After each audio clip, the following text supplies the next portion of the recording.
Pertanyaan sekarang, saya yakin Tuhan saya Allah, tapi Allah nggak kelihatan. Ada alasan tidak kenapa Allah nggak kelihatan? Ada alasannya.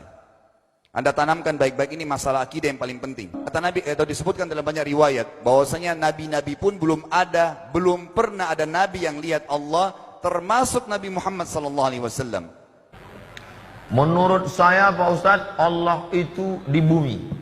Kenapa Allah itu di bumi? Ini ayatnya. Wa huwa ma'akum aina ma kuntum. Dia bersama kamu di mana kamu berada.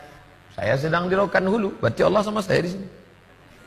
Kata yang satu lagi, Allah di langit. Mana ayatnya? Nih.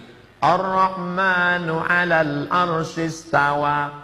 Allah duduk di atas kursi. Aras di atas. Oleh sebab itu dalam akidah Ahlus Sunnah wal Jamaah, apa kata Sayyidina Ali? Allazi ayyanal aina la yuqalu annahu aina. Dia yang sudah ada sebelum waktu dan tempat ada, maka tak layak ditanya dia berada di mana. Dia sudah ada sebelum tempat itu ada. Dia sudah ada sebelum waktu itu ada. Yang layak ditanya di mana Abdul Somad, karena Abdul Somad ada. Setelah itu barulah waktu ada, sudah ada sebelum Abdul Somad ada. Tapi dia yang sudah ada sebelum waktu dan tempat ada, maka tak layak ditanya kepada Tuhan. Tidak usah diimajinasikan, laki atau perempuan, besar atau kecil. Jangan dimasukkan warnanya kayak apa, merah, putih. Tuhan di luar kemampuan akalmu mencangkau. Paham? Tuhan tidak bisa ditangkap dengan panca indramu. Allah itu ada. Oke, semuanya binasa kecuali wajah Allah. Ayatnya ada wajhullah, ada wajhu rabbika. Kalau di Quran, benar nggak? Tentang wajah. Apa beda wajhullah dengan wajhu rabbika? Itu beda. Al-Quran itu beda lafaz, sudah beda makna. Sebelum Allah menciptakan alam semesta, Allah memandang. Siapa yang dipandangnya? Dirinya, disebut wajhullah. Atau disebut dengan wajhul ahad. Qul huwallahu ahad. Disebut juga dengan ilah, wajhul ilah. Setelah Allah ciptakan alam, maka Allah izinkan alam itu menjadi sarana memandang Allah. Disebut wajah rububiyah. Alhamdulillahi Rabbil. Di saat saya memandang satu rambut ini ditumbuhkan Allah, saya sedang memandang wajhu Rabbika. Akhirnya diseret kata wujud itu menjadi materialistik, sing kasat moto, sing ketok moto, sing krungu kuping kan gitu. Ya. Kan akhirnya dipersempit seperti itu, padahal yang namanya wujud itu kalau mau begitu asalkan kamu kuat loh ya, nanggung ya. Ya semua ini Allah. Karena tidak ada apapun kecuali Allah. Maka semua ini ekspresi Allah. Atau kita turunkan ini ekspresi Allah, ini wujudnya Allah, ini manifestasinya Allah. Kalau tidak ada Allah, tidak ada godong, tidak ada tanaman, tidak ada tanah. Bahkan nanti akhirnya tidak ada motor juga. Kalau Allah tidak mengizinkan motor bisa jalan, ya tidak jalan. Jadi terserah itu sebenarnya. Itu tergantung kedewasaan kita masing-masing. Tidak salah kalau ngomong, kalau dikatakan bahwa Allah itu kelihatan, ya kelihatan. Semua ini Allah.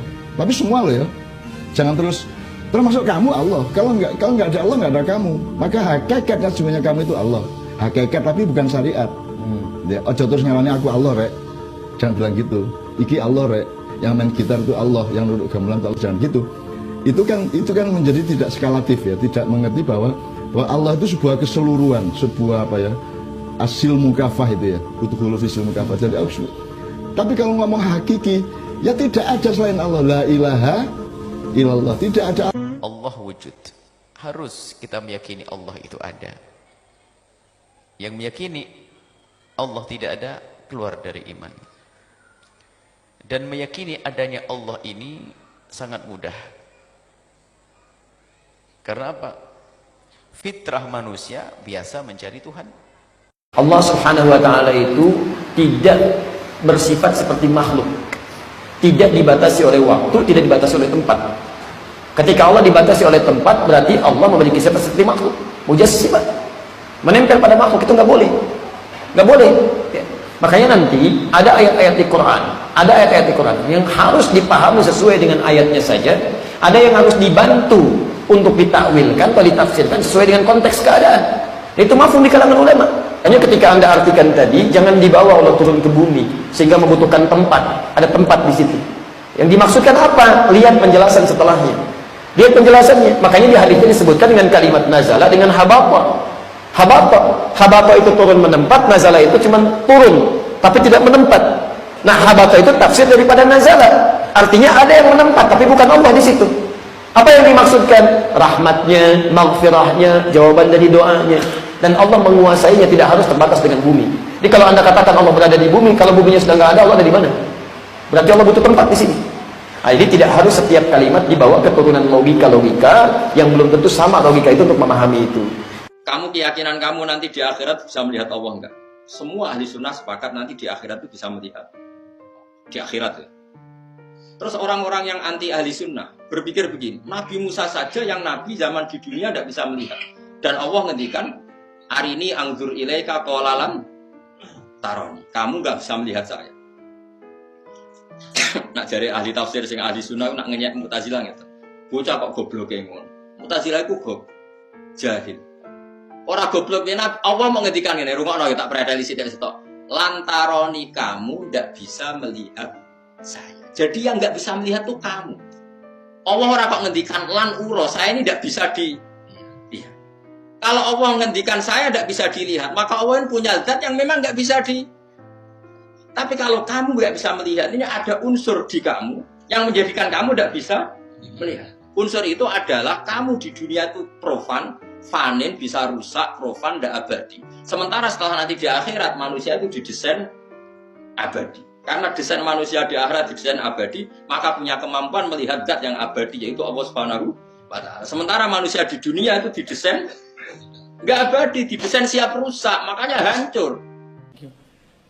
The question was, what is the image of God that you have in your mind when you're praying? Brother, that's a very good question. What is the image of God when I have in mind when I pray? Brother, I have no image at all. I don't have an image because Almighty God has got no image. Almighty God has got no image. So when we pray, we don't have an image of God. When we pray, we concentrate on the meaning what we are mentioning. When we pray, Alhamdulillah Rabbil Alameen, praise be to Allah, the Lord of the world. So whatever the meanings are there, we concentrate on the meaning that is the best. Almighty God has got no image. Itu berwujud, lantas wujudnya seperti apa? Itu dijawab, diceritakan salah satunya di dalam surat Al-Hadid ayat 3.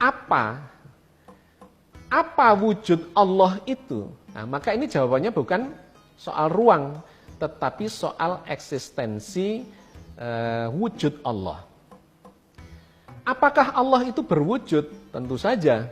Kalau tidak ada wujudnya, ya tentu tidak ada. Allah itu berwujud.